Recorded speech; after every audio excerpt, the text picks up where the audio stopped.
Warahmatullahi wabarakatuh. Salam guru penggerak. Berjumpa lagi dengan channel CGP, calon guru penggerak. Pada kesempatan kali ini saya akan bahas tentang koneksi antar materi, kesimpulan dan refleksi pada modul 1.1. Nama saya adalah Suryadi. Saya bekerja di instansi SDN Kedaung, Kecamatan Pamulang, Kota Tangerang Selatan, sebagai calon guru penggerak pada Balai Guru Penggerak Provinsi Banten kelas 0633 dengan fasilitator I Gusti Ngurah BA Mkom dan pengajar praktik RD Tati Rohayati SPD. Bahasan koneksi antar materi, kesimpulan dan refleksi modul 1.1 ada 3 tahapan yang akan saya paparkan. Yang pertama, kesimpulan pemikiran Ki Hajar Dewantara. Berisi tentang kesimpulan dan penjelasan mengenai pemikiran-pemikiran Ki Hajar Dewantara. Yang kedua, refleksi. Refleksi berisi tentang pengetahuan dan pengalaman baru serta perubahan diri yang dialami untuk dipraktekkan di kelas hingga sekolah. Dan yang ketiga, yaitu mengkonstruksi. Mengkonstruksi proses pembelajaran dan suasana kelas yang mencerminkan pemikiran Ki Hajar Dewantara sesuai konteks lokal, sosial, dan budaya. Bagian pertama tentang kesimpulan pemikiran Ki Hajar Dewantara.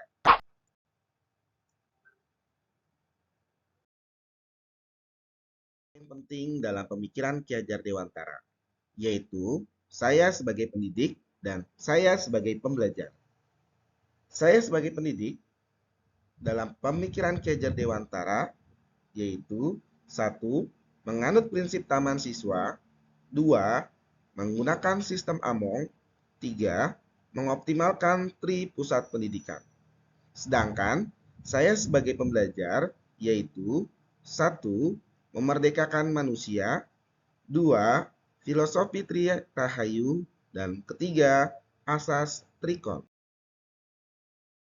Sebagai pendidik, yang pertama, saya akan menjadi guru sebagai fasilitator, yaitu dengan menganut prinsip taman siswa. Adapun taman siswa yaitu yang pertama, Ingarso Sumtolodo. Artinya, guru dapat memposisikan berada di depan, yaitu sebagai suri tauladan anak dan peserta didik. Kedua, Ing Madya Mangunkarso. Guru dapat memposisikan di tengah, yaitu dapat memberikan semangat ataupun ide-ide yang mendukung. Dan yang ketiga, Tutwuri Handayani. Guru pun dapat berada di belakang sebagai pemberi motivasi kepada peserta didik. Pendidik yang kedua, dalam pembelajaran menggunakan sistem AMO, yaitu menuntun peserta didik dengan penuh kasih sayang. Saya dapat menuntun dalam artian bahwa saya dapat menjaga, membina, dan mendidik anak dengan penuh kasih sayang tanpa adanya hukuman dan paksaan yang dapat membuat peserta didik mematikan jiwa merdekanya serta mematikan kreativitasnya. Sehingga guru harus bisa menuntun, bukan hanya sekedar menuntut ketercapaian dari pembelajaran, tapi menuntun sehingga peserta didik merasa dikasihi dan menyenangkan dalam pembelajaran. Saya sebagai pendidik yang ketiga, yaitu mengoptimalkan tri pusat pendidikan yang dapat mewarnai peserta didik dalam melakukan proses pembelajaran. Terdapat 3, yaitu keluarga, sekolah, dan masyarakat. Ketiga faktor inilah yang dapat mendorong pembelajaran menjadi lebih baik dan saling menguatkan. Keluarga contohnya yaitu orang tua dan kakak ataupun adik. Karena sebagian besar waktu yang dimiliki peserta didik berada di lingkungan keluarga. Kedua, sekolah. Peranan guru, kepala sekolah, dan warga sekolah dalam mencontohkan dan mengarahkan peserta didik. Yang ketiga, yaitu masyarakat.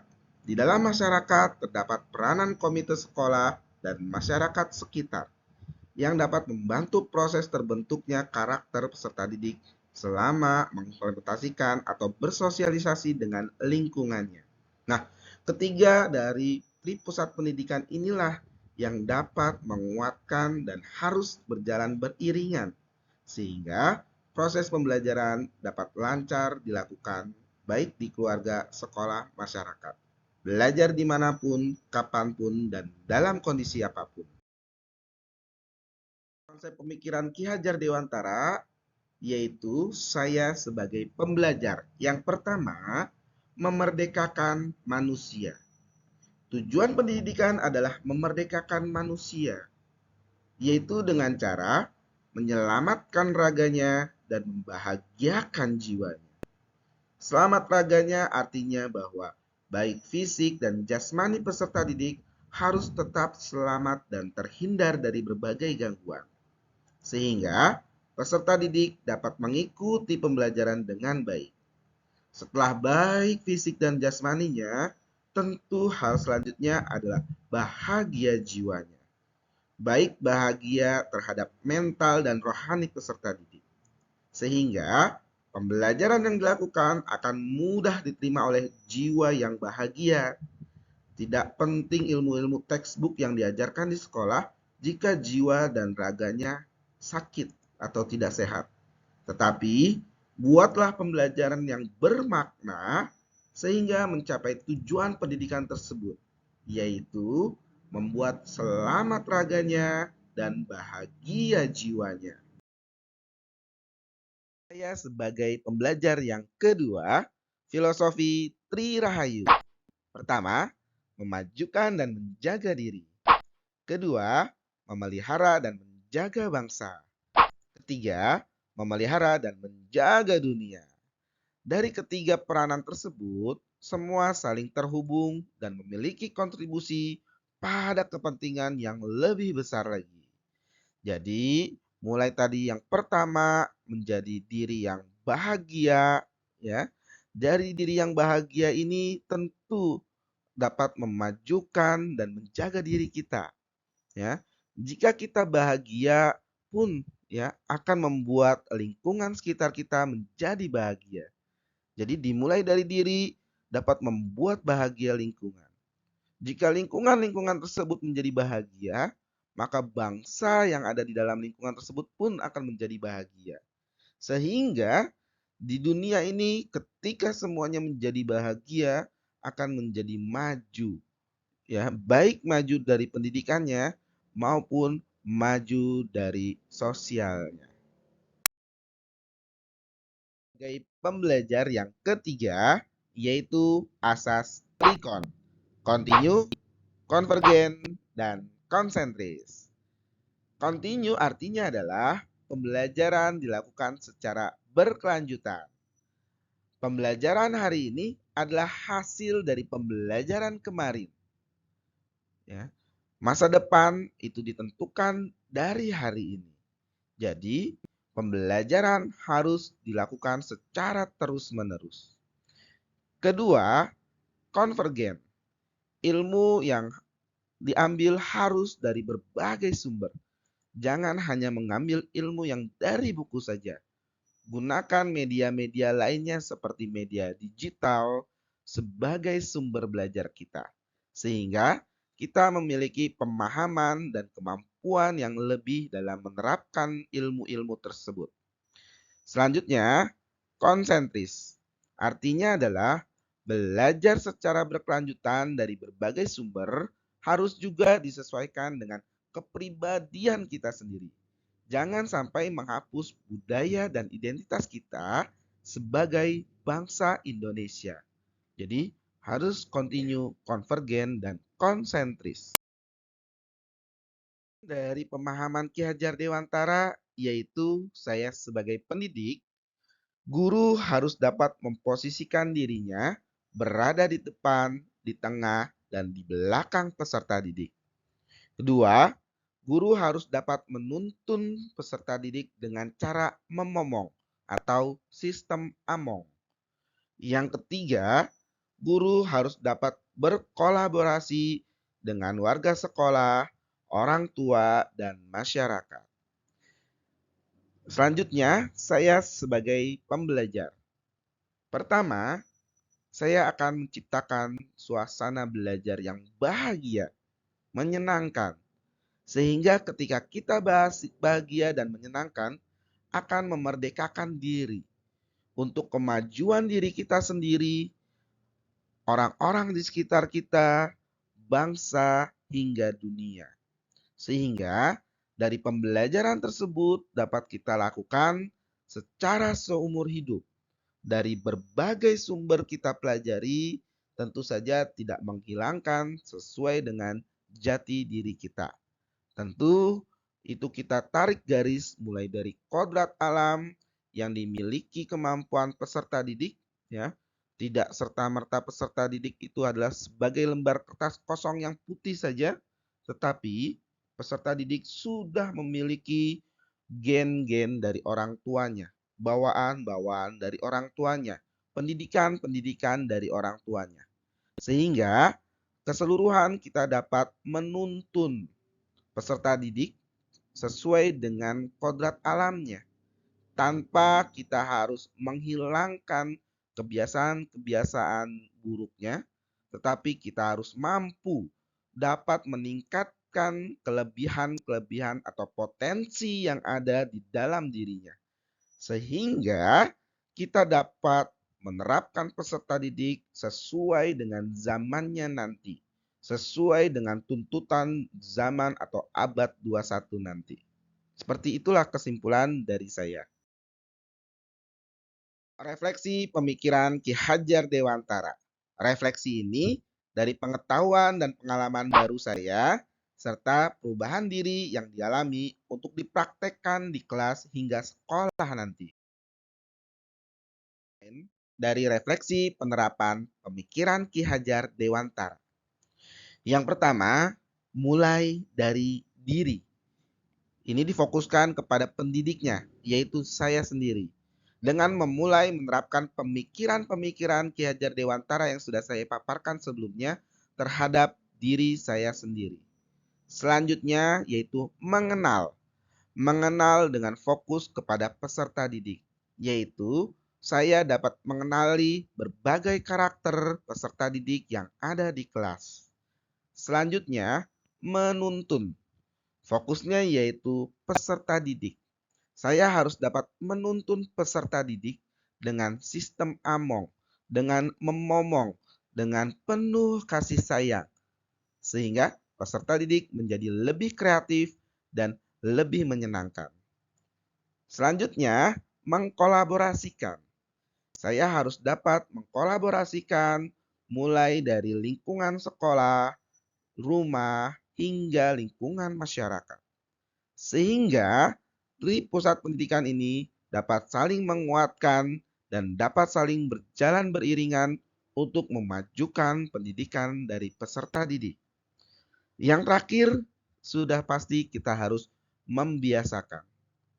Sehingga baik saya sebagai pendidik maupun peserta didik dapat membiasakan budaya baik yang sesuai dengan jati dirinya masing-masing. Yang terakhir yaitu mengkonstruksikan.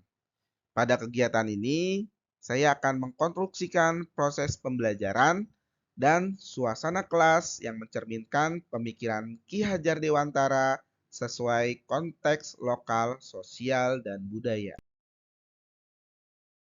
Proses pembelajaran dan suasana kelas, terdapat 4 poin yang dapat saya paparkan, yaitu guru menjadi role model atau model baik, best practice, contoh kepada peserta didik dalam melakukan segala aktivitas. Contohnya adalah memungut sampah yang ada di pinggir jalan, sehingga bisa dilihat oleh peserta didik dan peserta didik dapat mengikuti tanpa kita paksa dengan melalui contoh tersebut.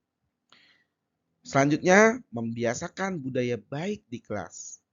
Mulai kita biasakan, ya, biasakan gotong royong, biasakan saling menolong, biasakan disiplin, dan hal baik lainnya kita sesuaikan dengan porsi jam-jam pembelajaran peserta didik. Selanjutnya, menciptakan suasana dan kondisi kelas yang menyenangkan. Ketika budaya baik tersebut sudah dibiasakan, kita juga harus bisa mengarahkan sehingga proses pembelajaran dapat berjalan dengan baik. Mulai dari suasananya yang menyenangkan, ramah, aman terhadap peserta didik, dan juga kondisi kelasnya kita tata, kita rapih, kita susun sesuai dengan keinginan dan kemauan dari peserta didik. Sehingga keseluruhan dapat membuat nyaman dan menyenangkan peserta didik. Yang terakhir yaitu menjadi agen perubahan. Baik saya maupun peserta didik harus menjadi agen perubahan. Menjadi contoh perubahan baik untuk lingkungan guru maupun lingkungan peserta didik. Sehingga tercipta agen-agen perubahan lainnya. Dari satu agen perubahan menjadi dua agen perubahan. Dan menjadi tiga dan seterusnya sehingga di dalam satu sekolah terciptalah berbagai agen perubahan baik yang dapat memajukan sekolah maupun pendidikan di Indonesia secara umum. Dengan sosial dan budaya di Kota Tangerang Selatan, saya mengambil moto Kota Tangerang Selatan, cerdas, modern, dan religius. Pertama, maksudnya cerdas adalah kita harus bisa kerja ikhlas, kerja cerdas, dan kerja tuntas di dalam pendidikan, sesuai dengan tuntutan kodrat alam, sesuai dengan kemampuan peserta didik. Kita dapat meningkatkan potensi peserta didik sehingga keburukan peserta didik dapat tertutupi oleh potensi baik tersebut. Kita harus ikhlas melakukannya sehingga ilmu yang kita berikan akan dengan mudah diterima oleh peserta didik. Harus secara cerdas kita lakukan sehingga pembelajaran dapat tersampaikan dan terserap dengan baik. Dan tuntas dalam tujuan pembelajaran yang kita akan lakukan, yaitu apa? Nah, di bagian terakhir nanti. Yang kedua, tantangan modern ini berupa tantangan keterampilan abad 21, sesuai dengan kodrat zaman, sesuai dengan tuntutan zaman peserta didik. Ya, mulai dari kreativitasnya, creativity, mulai dari critical thinking-nya, mulai dari communication-nya, hingga dengan collaboration. Ya, sehingga peserta didik nanti akan siap untuk terjun di masyarakat di dalam mengembangkan kecerdasannya dan kemodernannya. Yang terakhir, tentu cerdas dan modern saja tidak cukup di dalam menghadapi perkembangan zaman saat ini. Peserta didik harus memiliki nilai-nilai religius, yaitu budi pekerti yang luhur sesuai dengan ajaran agamanya. Sehingga cerdas dan modernnya tersebut tetap sesuai dengan tuntunan agama dan ajarannya. Dan yang terakhir, tentu saja dari cerdas, modern, dan religius ini akan menghasilkan suatu merdeka belajar yang mencapai tujuan pembelajaran dari merdeka belajar untuk menghasilkan peserta didik yang selamat raga dan bahagia jiwanya. Sehingga pembelajaran dapat dengan mudah diterima oleh peserta didik dan berlangsung dengan menyenangkan. Terima kasih. Sampai berjumpa kembali di pertemuan selanjutnya. Salam guru penggerak, tergerak, bergerak, dan menggerakkan. Salam hebat.